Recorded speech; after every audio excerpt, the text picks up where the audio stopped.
وہاں خط پڑھایا، حبشے کے حکمران نجاشی نے خط پڑھا، وہ بھی عیسائی تھا، اس نے ایک لشکر تیار کیا، 70,000 کا لشکر، اس پر امیر بنایا اریات کو، اریات، اور اسی لشکر کے اندر ایک بہادر دلیر تھا جس کو ابرہہ کہا جاتا تھا، ابرہہ، اریات اس کا سپہ سالار ہے اور ابرہہ اس لشکر میں تھا۔ 70,000 کا لشکر دے کر ان کو بھیجا، یہ سمندری سفر کر کے یمن پہنچے۔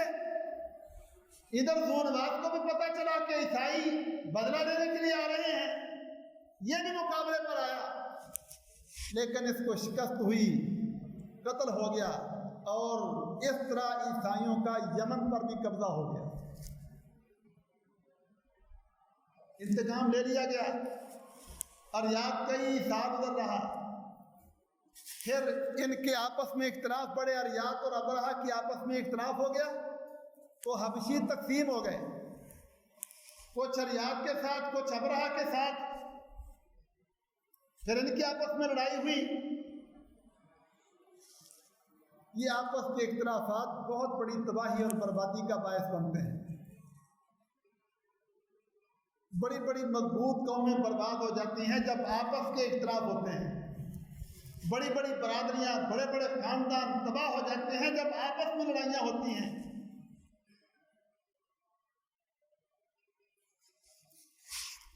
خلافت کو توڑنے کے بعد یہودیوں اسرائیلیوں کی یہ بہت بڑی سازش ہے کہ مسلمان ملکوں کو الگ الگ کر دیا، کچھ ملکوں سے اتحاد کر لیا، کچھ سے اتحاد نہیں کیا، اور اپنے اتحادیوں کو دوسرے مسلمان ملکوں سے لڑاتے ہیں،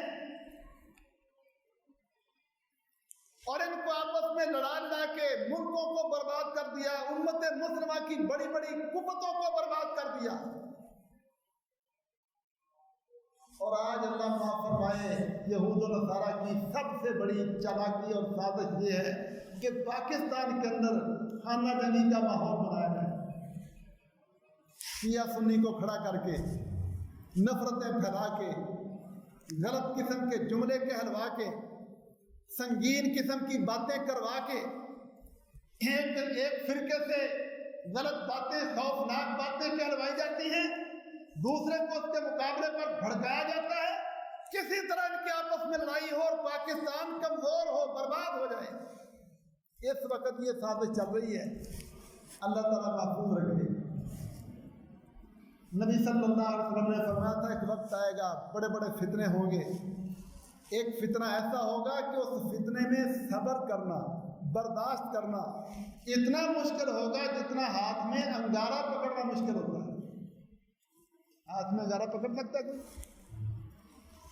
رسول اللہ صلی اللہ علیہ وسلم نے فرمایا اس دور میں ایسا خوفناک فتنہ پھیلایا جائے گا کہ الصبر فیہن مثل القبض علی الجمر، وہاں اپنے آپ کو روک کر رکھنا، برداشت کرنا ایسے مشکل ہوگا جیسے انگارے کو پکڑنا مشکل ہوتا ہے۔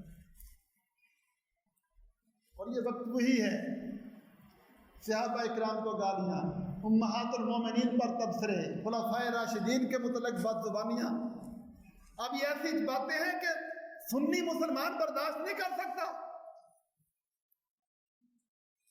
یہ خوفناک سازشیں ہیں مسلمانوں کو آپس میں لڑانے کے لیے، لیکن نبی صلی اللہ علیہ وسلم نے فرمایا تھا کہ میری امت کرو گو اس خوفناک دور میں بھی صبر کرنا، دشمن کی چالوں میں نہ پھنسنا، بلکہ دشمن کی سازشوں کو الٹنے کے لیے اپنے آپ کو متحد کرنا۔ جب دشمن برباد ہوں گے، جہاد کے راستے میں وہ ذلیل ہوں گے، تو سازشیں کرنے والے وہ ہیں، پھر سازشیں بھی ختم ہو جائیں گی۔ اللہ ہمارے لوگوں کو صحیح رخ پر سمجھنے کی توفیق دے۔ ان کی آپس میں لڑائی ہوئی اریات اور ابرہہ کی، حبشی تقسیم ہو گئے، ان کی آپس میں لڑائی ہوئی۔